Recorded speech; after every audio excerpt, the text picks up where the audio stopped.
Good evening and welcome back to Midnight Movie Club. I hope your weekend has started well. I know mine has over here, as we've just got news that we could be seeing a proper sequel to Cloverfield.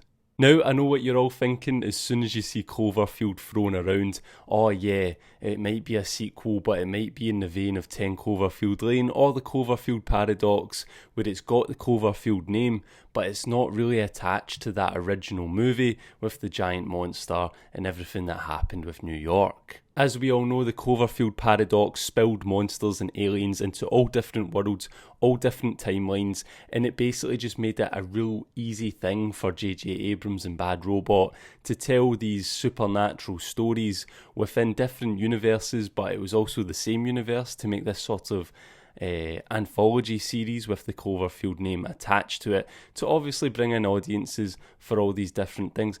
And yeah, it could have worked. I was quite a big fan of it back when 10 Cloverfield Lane came out, but Cloverfield Paradox I just thought was lazy, uninspired, and yeah, just very in your face, not what the Cloverfield brand had established before.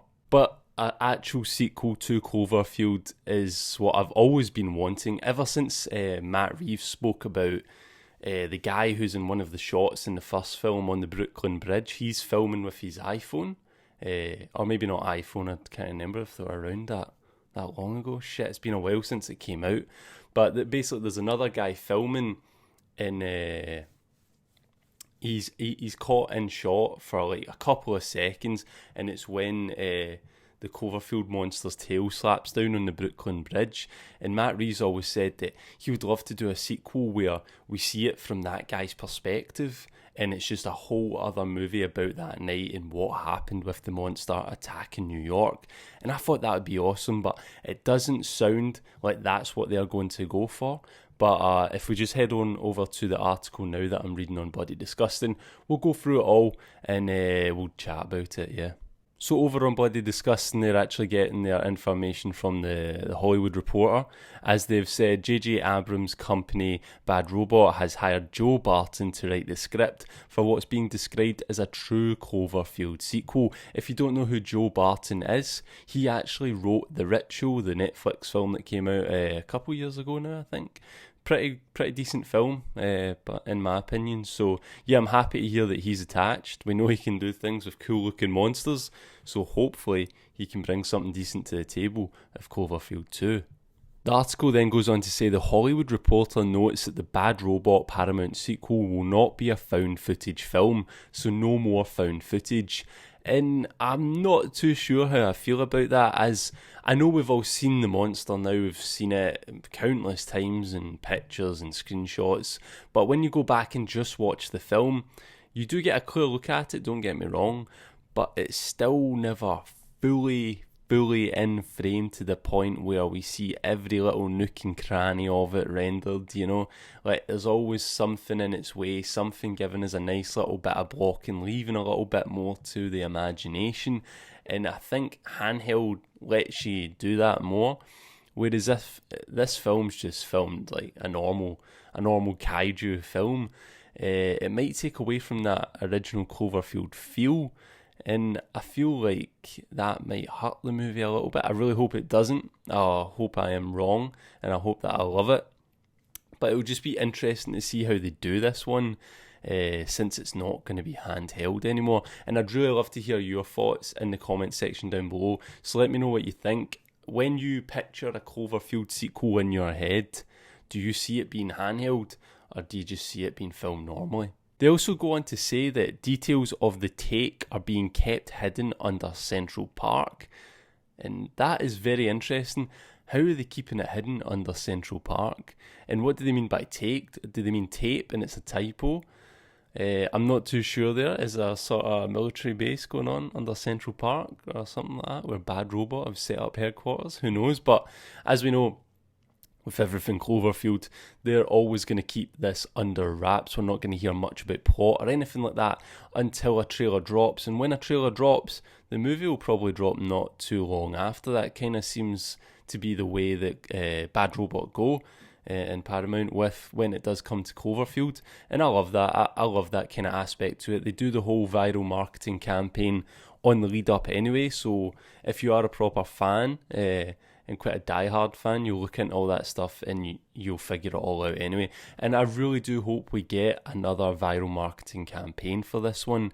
I'm really looking forward to doing that again and talking about it here on the channel. It's been some time. Cloverfield Paradox was coming out way back when I started my channel, and I did do a few things on that viral marketing campaign. I actually explained and I actually drew a diagram of like the Cloverfield universes and how they all converged because of Paradox. Pretty low budget video, but yeah, you know, whatever. But yeah, I'm really interested to see how they're going to do this one. Is there going to be more than one monster? We do know that the monster in Cloverfield was a baby, so are we going to see an adult like we did at the end of the Cloverfield Paradox, where that thing was just absolutely massive, man, like head in the clouds massive. I don't think we're going to see it in that big. I think that would be a bit ridiculous, but I hope we do see another monster, as we have seen images from the bottom of the ocean from Tagerato and stuff like that in viral marketing campaigns where there's been multiple monsters. Can we learn more about Tagerato? It would be really cool if they started implementing them more, maybe even followed one of their employees or something like that. It'd be really cool if we got some underwater sequences. That is one thing with it not being handheld. We'll be able to do stuff like that. We can go down with a submarine. We can get underwater shots. You know, when it is handheld, you are pretty restricted. So that is one positive on that side of things.